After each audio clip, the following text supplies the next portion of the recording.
Selamat siang untuk kita semua. Perkenalkan, nama saya adalah Sulianti Sanam, NIM 1703030155, kelas C semester 8. Baik, pada kesempatan ini saya akan mereview buku kelima tentang strategi kreatif dan aplikasi berbasis penelitian. Yang pertama, branding pribadi dan profesional. Pengalaman dan kemauan untuk belajar di media sosial ialah untuk bekerja di media sosial. Anda harus dapat mengikuti tren, orang, merek, lembaga, dan media serta mengidentifikasi kasus dan contoh terkini yang dibagikan orang di lapangan. Pastikan Anda dapat dengan percaya diri mendiskusikan beberapa masalah dan tren saat ini dengan pemberi kerja masa depan Anda atau rekan kerja. Namun penting untuk mengetahui tidak hanya apa, tetapi bagaimana pengaruhnya terhadap keseluruhan bidang serta komunitas dan merek tempat Anda bekerja. Salah satu cara untuk mengikuti ekspektasi yang meningkat dan tren di lapangan adalah dengan pemantauan yang efektif terhadap publikasi perdagangan, outlet berita, blog, media sosial, dan lainnya. Anda harus lapor akan informasi, tidak menunggu seseorang untuk memberitahukan Anda tentang informasi tersebut.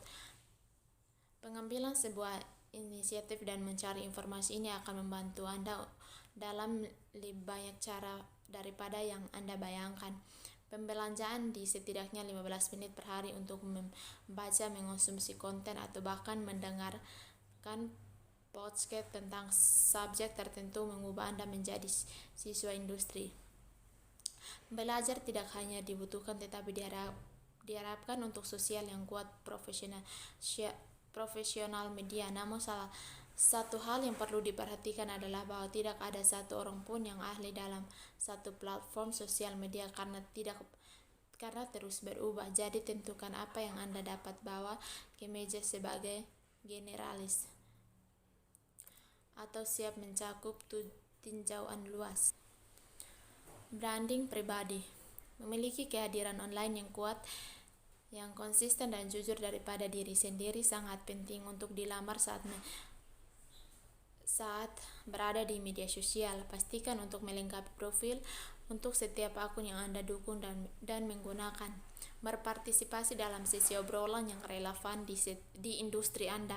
Blog tentang topik yang Anda minati dan bagikan sudut pandang Anda, dan lakukan penelitian sebelumnya saat Anda melamar pekerjaan. Ini penting dan dapat membantu memisahkan Anda dari pesaing lainnya.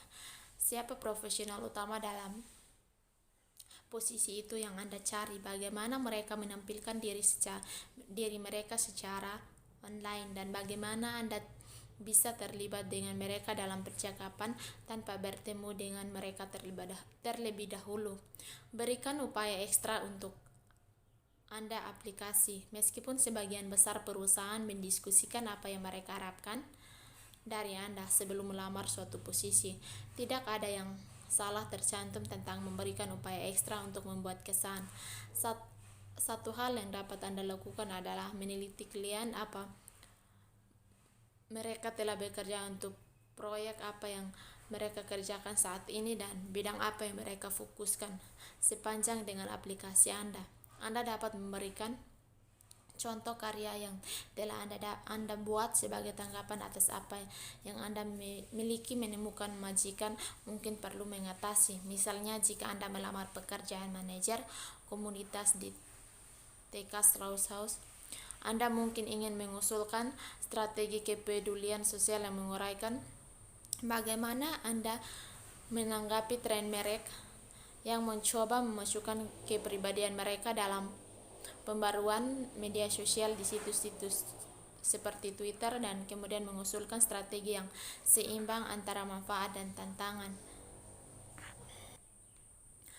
Manajer perekrutan aplikasi Anda. Anda membuat karya yang relevan dengan peran media sosial yang tidak diminta, tetapi mendemonstrasikan penelitian Anda ke dalam posisi serta pemahaman Anda tentang beberapa situasi yang mungkin Anda alami hadapi dalam peran ini. Tempat bekerja di media sosial.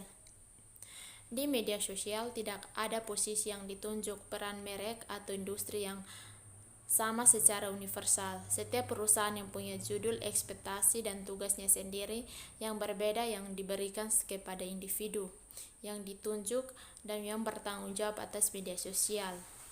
Namun, beberapa keterampilan universal diperlukan untuk semua profesional media sosial. Dalam beberapa kasus, profesional media sosial akan bekerja dan untuk banyak klien dengan berbagai variasi spesialisasi, misalnya analitik, pembuatan konten, dan mendengarkan sosial. Dalam kasus lain, profesional akan bekerja untuk satu klien dan fokus pada area yang berbeda. Agensi media sosial besar. Banyak agensi media sosial besar telah berada di belakang beberapa media sosial terbesar dan paling efektif kampanye untuk klien mereka dan perusahaan. Salah satu kampanye yang sering dirujuk adalah Oreo. Tweet sukses ini dibuat oleh salah satu dari perusahaan media sosial untuk sosial utama yang disebut pers, publikasi perdagangan, dan outlet lainnya. Sebagian besar merek dan perusahaan memiliki agensi yang bertanggung jawab atas konten, strategi media sosial eksekusi ide. Misalnya General Motors bekerja sama dengan Felice Hildrat untuk mengembangkan media sosial konten untuk Self-Road menghasilkan kampanye. Media. Jurnalisme menghargai pentingnya media sosial. Kebanyakan penulis prosedur dan reporter di media tradisional juga terlibat dalam media sosial untuk melaporkan berita, memperbarui komunitas dan audiens mereka, dan berkomunikasi dengan orang lain di industri. Ini sebagian besar mempunyai tanggapan terhadap fakta atau sebagian besar pengguna mengandalkan sosial media untuk mendapatkan berita terhangat dan terupdate terkait acara lokal, nasional, dan internasional. Sosial yang kuat. Kehadiran media sudah menjadi bagian dari peran dan tugas media tradisional. Tidak hanya jurnalis yang diharapkan membuat konten dan cerita untuk outlet mereka, tetapi mereka juga harus memproduksi dan berbagi konten di banyak tempat platform. Dengarkan topik yang sedang tren dan ide cerita atau analitik data, dan jadilah editor dan pembuat konten yang kuat dan kategori konten yang berbeda. Definisi peran media sosial utama. Peran media sosial utama dan jabatan pekerjaan sama sekali tidak stabil dan dapat berbeda dari perusahaan ke perusahaan dan bahkan di antara daftar pekerjaan di segmen media lain, misalnya pemasaran, hubungan masyarakat, komunikasi, dan jurnalistik. Dengan media sosial yang terus berkembang, peran dan jabatan juga berubah-ubah. Bagian ini akan disoroti peran utama yang dipraktikkan dengan pola pikir, pemahaman bahwa beberapa keterampilan akan selalu ada relevan dan dihargai oleh pemberi kerja yang ingin mempekerjakan seorang profesional media sosial, karena setiap industri hanya punya judul sendiri. Penting dan meninjau deskripsi pekerjaan dengan hati-hati. Deskripsi dari setiap peran yang disajikan akan termasuk karakteristik, tanggung jawab, dan tugas yang mendasarinya. Sekian dari saya, terima kasih.